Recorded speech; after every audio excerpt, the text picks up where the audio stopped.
The White House has confirmed that the U.S. won't be participating in the official talks at the G20 Summit in South Africa this weekend.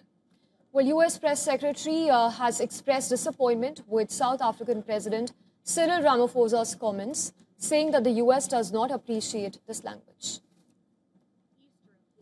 The United States is not participating in official talks at the G20 in South Africa. I saw the South African president running his mouth a little bit against the United States and the president of the United States earlier today, and that language is not appreciated by the president or his team. The ambassador or the representative of the embassy in South Africa is simply there to recognize that the United States will be the host of the G20. They are receiving that send-off at the end of the event. They are not there to participate in official talks, despite what the South African president is falsely claiming. The response from White House comes following a statement by President Cyril Ramaphosa that South Africa is in talks with the U.S. about potentially reversing the Trump administration's decision to boycott the G20 summit in Johannesburg. He had said that the discussions are ongoing. We have received notice from the United States, a notice which we are still in discussions with them over, about a change of mind about participating in one shape, form, or other in the summit. So the discussions are still ongoing. Earlier, President Trump had announced that his administration would boycott the two-day meeting over accusations that South Africa is violently persecuting white minority farmers, an allegation that South Africa strongly rejects. However, White House said that a representative from the U.S. Embassy will attend the formal handover ceremony that would mark the transfer of the G20 presidency from South Africa to the U.S.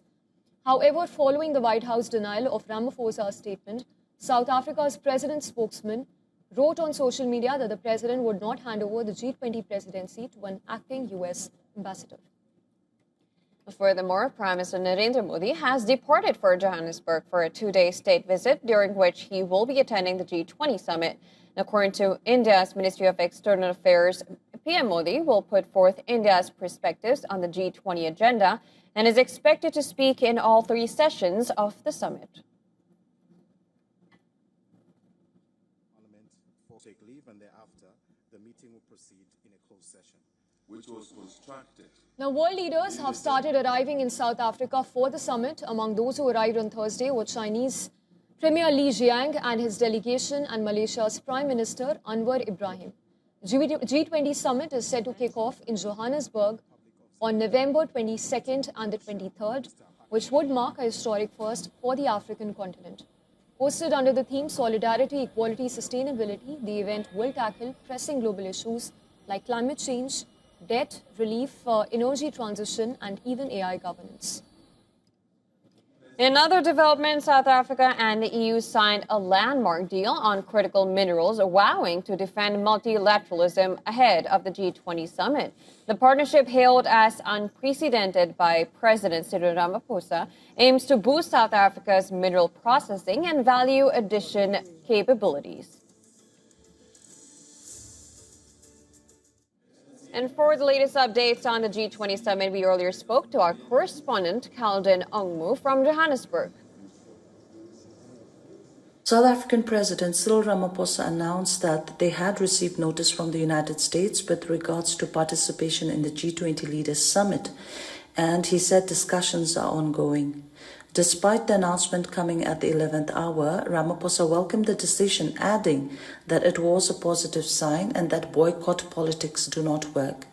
However, White House Press Secretary Caroline Leavitt clarified that the United States is not participating in official talks at the G20 in South Africa, and she further went on to criticize Ramaphosa, saying he was running his mouth.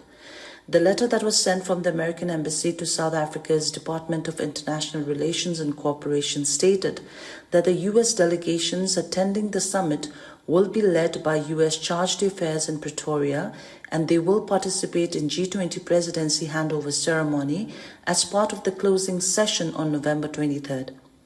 Vincent Magwena, who's the spokesperson for South Africa's presidency, on X wrote, and I quote, "The president will not hand over to charge the affairs," close quote, meaning President Ramaphosa will not hand over G20 presidency to a lower level official.